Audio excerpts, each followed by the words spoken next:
debut album. Do you have a date in mind? I hate being asked this question. Inappropriate, wasn't it? Sorry, no, I didn't mean it like that. Right, and then Crap. Moving on. Because it just gets on my nerves though when people like ask things like that. Like, why? Talk about how it's a positive thing, like not. Do you know what I mean? I know, babe. I know. Don't get upset. No, it's just annoying though, isn't it? Oh, just do it about me, because whatever. Oh. It's Peter. To be a Normani fan is to endure. We've endured constant hiatuses, scarce social media interactions, and industry sabotage. We are constantly fighting for our lives out here, and the same can be said for Leigh Anne Pinnock. For whatever reason, with these two artists, there's loud opposition determined to break them. We've seen people be anti-Black against these two, haters constantly using their stats against them, or they pit them against their rivals. So just seeing Leigh Anne and Normani continue to protect their peace, continue to put in the effort, and just seeing them being active is enough for me.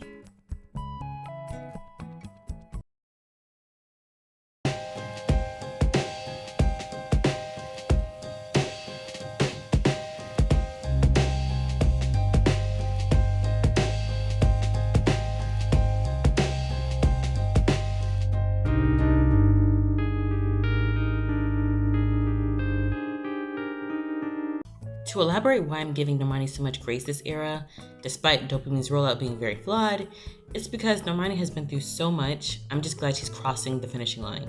I think by now you have all seen loads of comments about how Normani is ruining her career, but I want to go into detail of all the suspiciously alarming industry mishaps Normani has experienced in her career. So let's start with the Motivation era. In 2019, Normani's profile was leveling up as a solo star. She was being professionally linked with Ariana Grande and Rihanna. There was a good bit of press around her, and she created a few good pop culture moments up to this point. Now, on the music side of things, Normani was releasing songs here and there, nothing major. It was very low-key stuff. She was just figuring out her sound. But when Motivation was released, it was promoted as the official introduction to Normani the soloist. Motivation is an okay song, but what really made it worth the hype were the visuals. The music video really made people take Normani seriously as a dancer and visual artist. People started seeing her as a viable contender to be the next big pop girl. I mean, this video had cultural impact. I remember that summer, so many young Black girls had the Normani Motivation outfits and they had their hair like hers from the music video.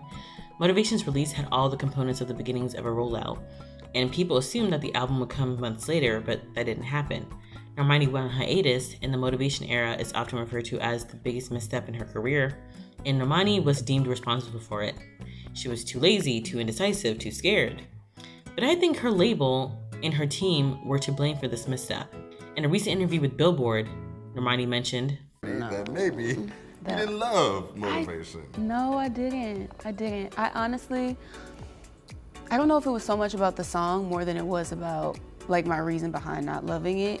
I said, okay, y'all can make me put this song out. I'm gonna show you with the video. Oh, yeah, you did. Like, what do you mean? So from all that, it was clear to me that her team and label are the ones that pulled the trigger on her debut era. And you could argue since they did that prematurely, they inadvertently set her up to have these inconsistency issues that she's known for. I understand you have to seize the moment, especially coming out of a group, but something else could have been done, right? Like, did she have to debut so early on? Like, maybe give her another hit soundtrack single, I don't know. I will say, I wonder if Normani had a choice, would she have still launched her debut era with a different song? Or would she have continued to release low-profile music to still figure out her footing? Either way, I don't think she was to blame. When you're not ready, right? Now, in regards to Normani's next era, Wild Side, this era really made me believe Normani was truly being sabotaged from the industry. We've all heard the criticisms. Cardi shouldn't have been on the song. Normani's inconsistent. Normani dips up there every single. Naturally, I'm a creature of habits. Normani doesn't interact with her fans enough, blah, blah, blah. I get it. These are all valid points. She does have a tendency to get in her head. But can you blame her? The expectations were high. Of course, she didn't make it any better. And I'm sure this behavior contributed to the shaky relationship with RCA during her Wild Side's rollout. Keep in mind, this is all my speculation, but I think when Normani decided to go on her first hiatus after Motivation, that angered her label. They wanted Normani to drop an album, but it was way too soon, like I said before. Normani wasn't ready, and you have to remember, she left Fifth Harmony like a year prior in 2018. So by the time Normani was trying to come back to drop Wild Side in 2021, her label might have made things difficult for her. It's known that RCA didn't put up the budget for Wild Side, and Normani had to fund the music video out of pocket. And I have a sneaking suspicion that RCA was already invested in making Doja Cat the premier artist around this time. So it was kind of like, So maybe Normani missed her train back then. I don't really know what RCA's mindset was back then. I'm just trying to give a reason as to why there was so much bull happening during Wild Side's promotion. I mean, it has so many things lined up for it, but nothing really was executed well. For example, when Normani entered the Wild Side era, she had a Tommy Hilfiger campaign to promote the track. If you didn't know, Wild Side sampled Aaliyah's 1 in a Million, so Normani linking up with Tommy was brilliant. Because, Aaliyah had a good relationship with Tommy, and she was known for Tommy Hilfiger back in the day.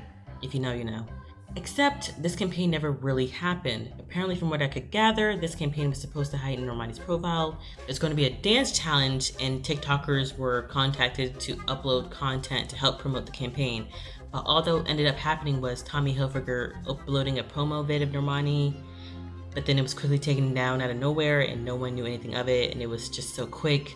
But the dance challenge took off, which was weird, Another situation that was weird was the canceled Jimmy Fallon performance. After Wild Side's release, Normani was set to perform on Fallon, but out of nowhere it got canceled.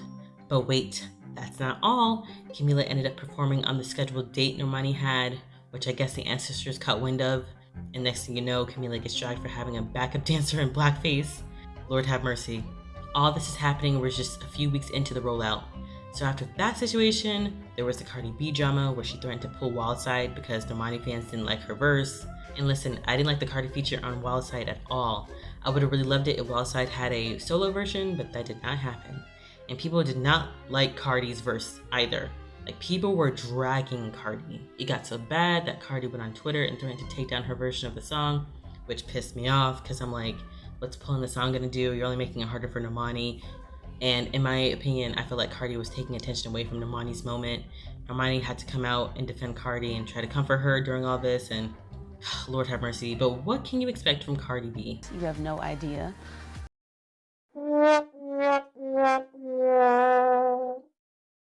Anyways, after all that, a week later there was the weird situation of Wild Side being taken down from Spotify and Apple Music. Let me repeat that. Wild Side was removed from Spotify and Apple Music within a month of its debut. Talk about ruining streaming numbers. People were speculating that Wild Side might have had issues with the Aaliyah sample it used, but have you ever heard of a song being removed randomly like that? And Normani was out here calling out her label on Twitter. Then on top of all that, there was the VMA drama where Normani wasn't invited to perform, and Normani fans had to campaign to get her to have a spot. Mind you, when all this was going down, Chloe Bailey was given a spot to perform solo. Her announcement came weeks before Have Mercy was advertised, and people were confused about her performing with no music out. So let me put this into context. Seeing Normani struggle to get invited to an award show where she had a hit record, remember Wild Side was number 14 on the Hot 100, but then we see her contemporaries who haven't released music get scheduled to perform. We see her ops who charted number 42 get invited. And on top of all this, people were making fun of Normani for begging to get onto the VMAs. It smelled like sabotage to me, but hey, if there's one thing I believe in, it's that the universe will always correct itself. But yeah, that's the bulk of the sabotage, and it had a lasting effect further into Normani's career. I think because of Wild Side not reaching the top 10, it prompted RCA to virtually stop investing in Normani's music, which is partly why Fair came out with the marketing that it had. Like, it was abysmal. And I have to bring this up because I haven't seen anyone bring this up. When Normani went solo, she signed with S10 Entertainment for management. They seemed like a small firm. I think their other biggest client was Anita. But when Normani signed to them, soon after, S10 was acquired by Roc Nation. They became partners, and ever since I found that out, I see those Beyonce sabotage conspiracy theories a bit differently.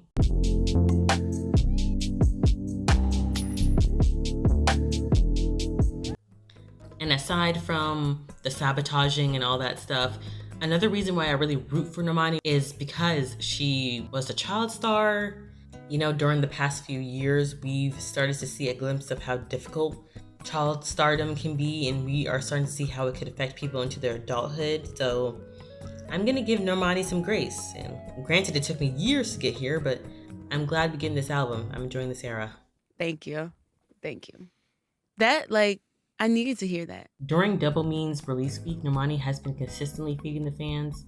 I'm not sure if she's trying to have a more moderate profile to build off of into being this superstar, or if she's resigned to being a prominent second-level pop star, someone who visits the Hot 100 but doesn't live there and has a large enough fan base to tour frequently. But I think she's focusing on building that fan base, so she's feeding the fans. We've gotten some album trailers, you've gotten a few songs, she's launched a phone line teasing new music and a listening party, and to be quite honest, all the music she's put out I've actually really liked. I actually listened to the album and I was pleasantly surprised. I'll give a more in-depth review later on, but it's pretty solid. You're not going to waste your time listening to it. Okay, just in, Dopamine has debuted at number 91 on the Hot 200. Look, at this point, I'd rather not have the album chart at all so Normani could avoid the negative attention. Honestly, I was hoping for a top 50 debut. That to me was middle of the road. But factoring in how little to no promo this album got, I can't say for sure if 91 is bad or not. It's certainly not great, but the ranking could go higher with Normani doing performances, dropping music videos, touring, all that good stuff. She is doing well on the R&B side of things, so who knows, maybe that success will translate over towards the album and its singles on the main charts. Fingers crossed. I'm just happy to be here. Now, that's not the case for a lot of people. Normani has been synonymous with sabotage, flopping, and failure for a multitude of reasons. For right now, there's been a lot of people who think the album wasn't worth the wait. They're calling it bad, they're calling it a flop, and people are saying that Normani's career failed. And I understand how many people might have felt disgruntled with waiting for so long for this project, so long for good marketing, only to be met with a solid, decent debut album with subpar marketing. For all their patience, they were expecting greatness. Their wants were not met. But the level of vitriol out there about Normani and this album is a little disturbing to me.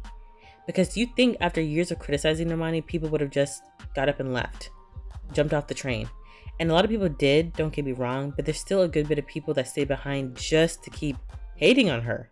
Like Aaron Samuels, for example, he broke up with Regina, and guess what? He still doesn't want you. So why are you still messing with Regina, Katie? I'll tell you why, because you are a mean girl. You're a bitch.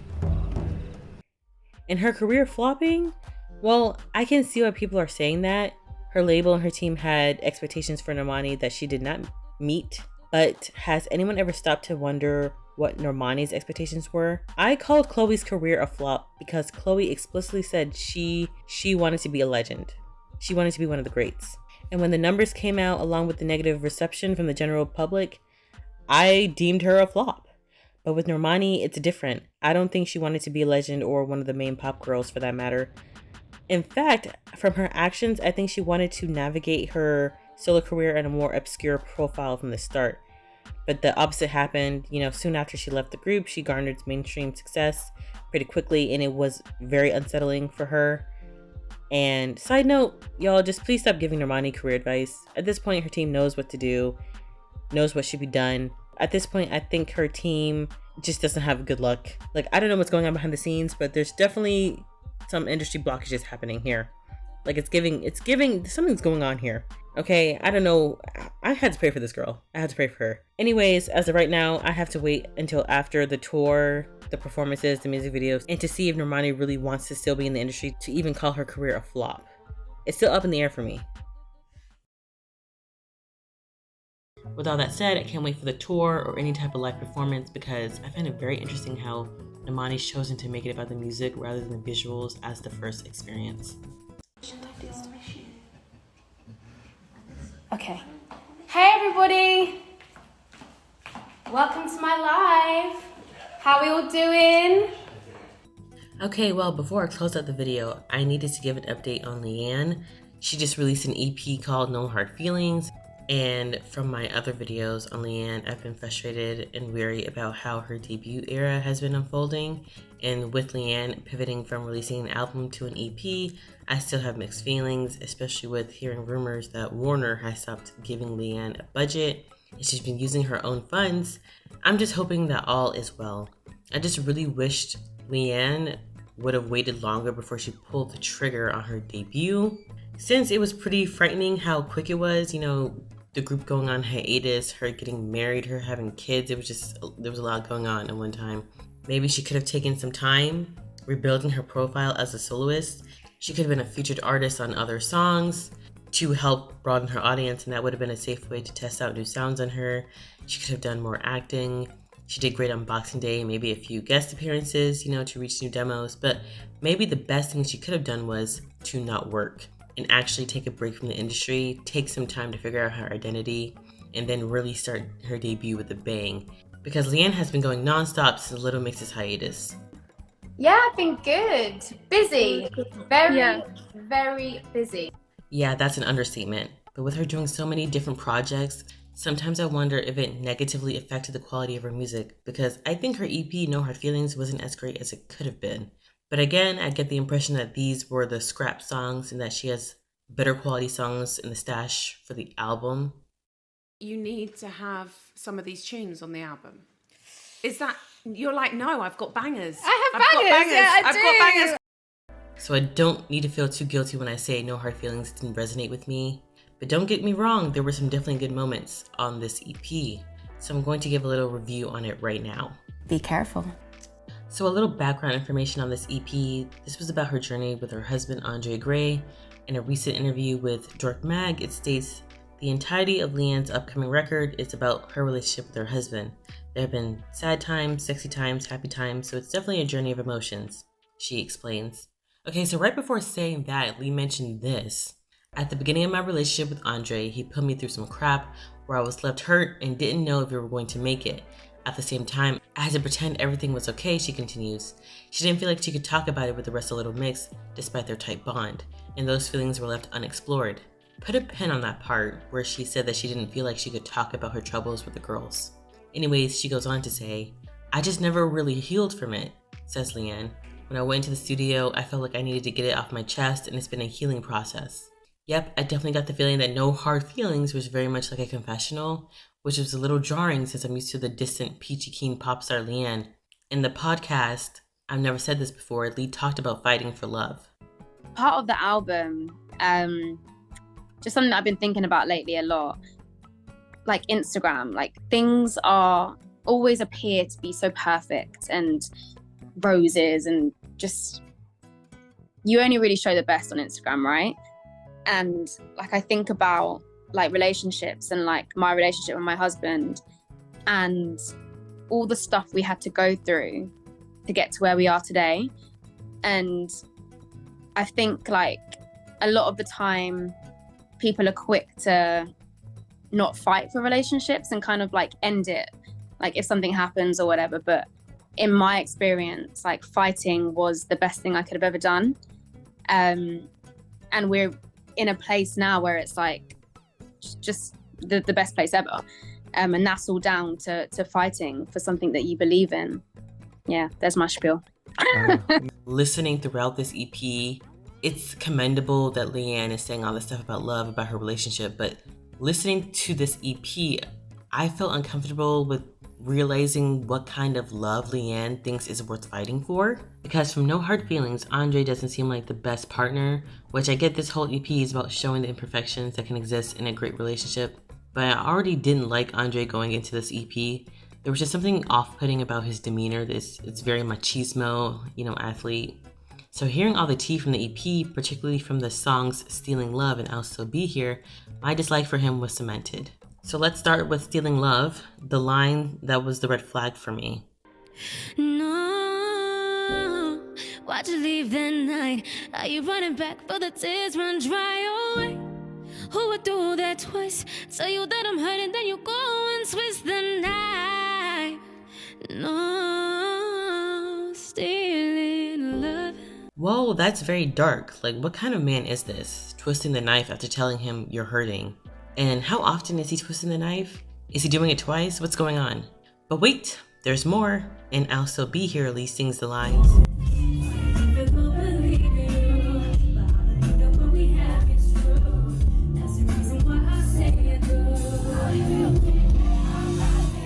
Wow, so there's still issues of trust here. She also sings,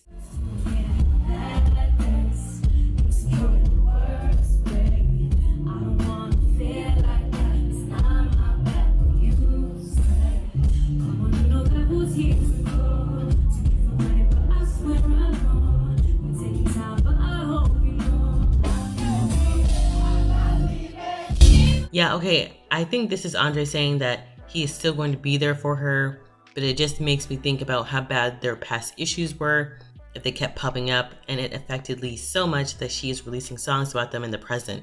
Leigh mentioned that this whole thing was supposed to be a love journey, that this EP would make it clear that they have a great, imperfect, normal relationship, but that's not what comes across to me. We have songs showing a flawed relationship and stealing love and I'll still be here. And I can tell it tries to spin it as we've got problems but we're good, but there's no songs to balance out the toxic ones.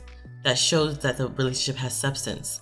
So this project sounds like a dysfunctional relationship with a great sex life. Because if there's one thing Leigh Anne wants us to know here, is that her man can sling that wood.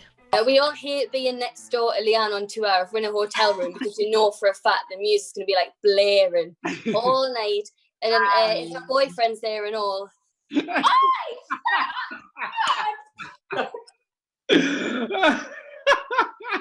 And I just have to mention something about how the adult activity is portrayed on this project. It's very much all about getting it in. And there's nothing about the intimate side of these adult activities. There's no mention of making love. And whenever I'd hear stuff about the Devil's Tango, it felt like a lot of power plays.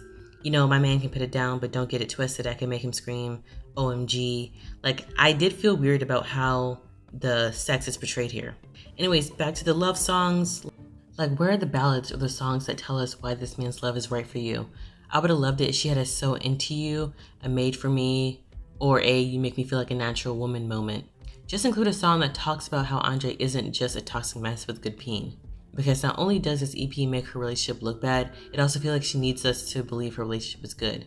And at first, I thought Leigh was overcompensating. Maybe there were a lot of people who didn't approve of their union behind the scenes. I mentioned that dork article where she stated that she wasn't wanting to talk about her troubles with her relationship to the group members. Then there's the line in Forbidden Fruit where she sings, "When is it gonna end? Creeping on the low again. Oh no, this ain't a one night. Way you put it down made me stay for my whole life. Devil in a dress had you powerless. Knew it wasn't right as soon as we left together. Broke a couple hearts just to be forever. If they mad, whatever, hey." Man, what do you mean if they mad, whatever, hey? I hope you're not talking about the exes y'all betrayed to get with one another. So it has to be the naysayers behind the scenes, right? But then during the press for the EP, she's talking about how hard it is since Andre and her have a long distance relationship. So we have a long distance relationship. So he lives in Saudi. He plays football there. Right. So for the last 2 years, we've been apart, basically, like seeing each other for like maybe 2 days a month. It's been hell, to be honest. No. Like what? She used to see him 2 days a month. And there's stuff about her blasting her husband during her first solo show in London. And I saw clips from that show, and that man was present. Like, he was just up there watching the whole thing. So again, like, what's the narrative here? Because some don't seem right. I'm starting to feel like a little bit sorry for Andre, but then I see from the songs and the music that his past behavior maybe kind of warrants this. Like, maybe, yeah, you kind of deserve it. Or maybe this whole era is Leigh Anne's look back, right? Get even. Get over it. Actually, it depends what it is. Like, maybe that's the grand plan. Make it seem like her relationship is solid enough to show the imperfections while you're slick dissing your husband. But who knows? Who knows? I'm just joking. Though I hate how Leigh Anne made her relationship the focus of this EP, because I feel like Leigh decentered herself in the process. Had she just left it about love in general, then I'd be cool with it, because she's the main character. But as soon as she put her husband in it, it was a different story. All in all, I want Leigh to stop talking about her relationship, stop being so open. She's already integrated Andre into her brand, so if you're not careful, people could use everything in this EP and use it as ammo to hurt you. Before I move on, I want to mention a couple of more things about the EP, No Hard Feelings. If Leigh was already going to expose all the issues in her relationship, I wish that there was a song where she went off. I would have loved a ring the alarm moment, you know? I want to hear Leigh really talk her-ish, because I know she has it in her. Or just a good slow song like Mary J. Blige, I'm Going Down, something like that. And another criticism I have, I'm not a fan of the rap singing that's on here. For me, I'd rather her do one or the other with nothing in between. H to the O to the N to the E to the Y to the G, it's Honey G. I'm looking at you, OMG. Some great stuff on No Hard Feelings. There was a lot of great low notes on here. I was surprised with her lower range on this EP, like she was really showing off. But she also played with the higher ranges as well. And the songs Anticipate and I'll Still Be Here are my favorite singing moments. Y'all, I've been trying to see the deeper meaning in this EP since Leigh Anne promoted it as a serious, intimate body of work. And all this EP says to me is that Leigh wasn't ready to say anything at all. She's still figuring out her identity, she's still experimenting, and don't come for me, okay? Because Leigh has mentioned all this before in interviews and stuff like that. Anyhow, this EP, it touches on deep, sensitive topics, but it doesn't come across to me as a serious body of work. Heck, from just the imagery alone, I was expecting some neo-soul type of music, like Alicia or India Arie, or more songs like the one she did with Jean Baptiste. I would have loved that, but we didn't get that, which is fine. It just seemed like a little false advertisement. I just think Leigh needed to drop something for the festival season or touring, since the album was pushed back, and I am hoping that her label isn't putting her on probation or putting her on the shelf, because they spent a lot of money on her first 2 singles.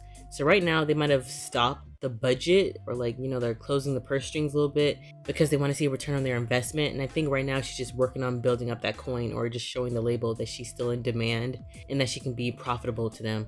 So if performing is the answer, I'm not mad at it. Leigh can get that coin. Just come to America. Overall, I think I need to see a live show to really get into this EP. I've already seen some clips of Leigh Anne, and she is serving vocals. Okay, in conclusion, with Normani and Leigh Anne, it's all about what's right for them. It might be frustrating, but being a fan of these two means giving them grace, because we know that a lot of their current issues are because of their past. Them being in a girl group, them being the only black faces in white spaces, the racism, etc., etc. And I'm willing to give them grace because I literally grew up with these two. They're part of my childhood. And well, that's all I have for today. Please comment, like, and subscribe.